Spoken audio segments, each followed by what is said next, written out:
Emily Ball is a huge sports follower. She's with me here on set to explain more. Good to have you with us, Emily. I mean, just explain, first of all, what happened in this game. Remind us of what was so controversial, really, about that chaotic final. Well, it was an absolutely mad game. I've never seen anything like it in my whole time being a huge football fan. So, as a reminder, the score was 0-0, approaching the end of the second half. And then in the last few minutes, Brahim Diaz, who's, of course, the Moroccan forward, was fouled in the box and a penalty was awarded. Now, if you ask me, it was a bit of a flopping action going on there, but that's a whole debate for another time. I won't even start that debate. Anyway, so the penalty was awarded and the Senegalese players decide they're going to stage a protest, encouraged in part by their coach, Pap Thiaw. They walk off the pitch and the play is stopped for around 10, 15 minutes, something like that. Now, Senegal's superstar Sadio Mane manages to convince his team to come back onto the pitch, play the rest of the game and see, how this penalty ends up.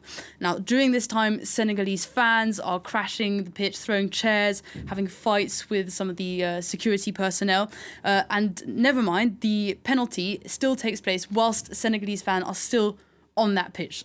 Scenes of absolute madness. It gets even crazier because Brahim Diaz, who's this superstar, decides to take the worst penalty in the history of penalties, in my opinion. He takes a panenka, which is basically this tiny little lob into the centre of the goal. Now, this doesn't fool the goalkeeper. He's a goalkeeper famed for saving panenkas. Like, literally the last person you should try panenka against is this goalkeeper. He stops that attempt and it goes into extra time.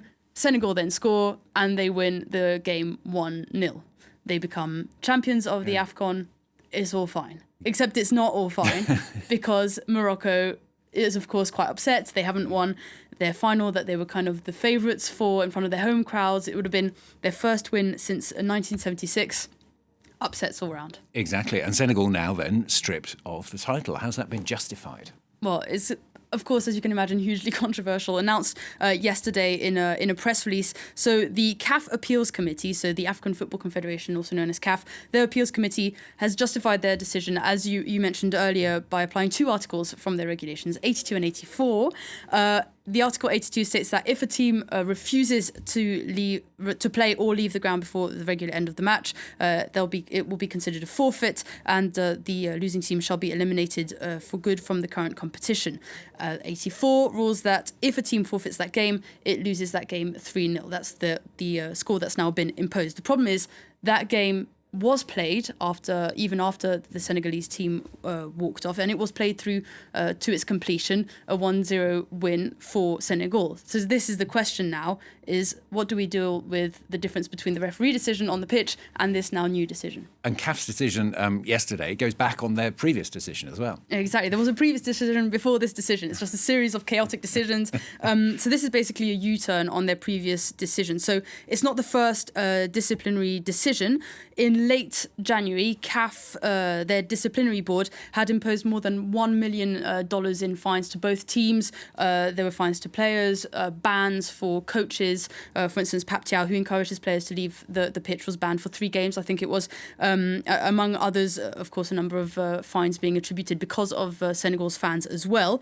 Morocco then, of course, appealed that decision, as you would if you were Morocco. And CAF, basically with to yesterday's decision, a lot of decisions, has now overturned that initial decision by the disciplinary board, citing, as I said, Articles 82 and 84, effectively stripping Senegal of their title, giving it to Morocco and naming them champions of Africa. I'm sitting here Googling. Perhaps I shouldn't be. I mean, it's incredibly serious, this, isn't it? I mean, what on earth happens next? No, it's incredibly serious, but it's also unprecedented. Like, we've never seen anything like this. And for a decision to come 2 months almost comically to the day, it was played on the 18th of January with the 18th today, it is just something that's never been seen before. So now what happens is, we've heard that Senegal, the Senegalese FA, is preparing their appeal, so it's a battle of appeals, to the CAS, the Court of Arbitration of Sport in Lausanne in Switzerland. Now, the CAS is recognised in FIFA's statutes, specifically in Article 56 of FIFA statutes, as the body that will resolve disputes between FIFA members.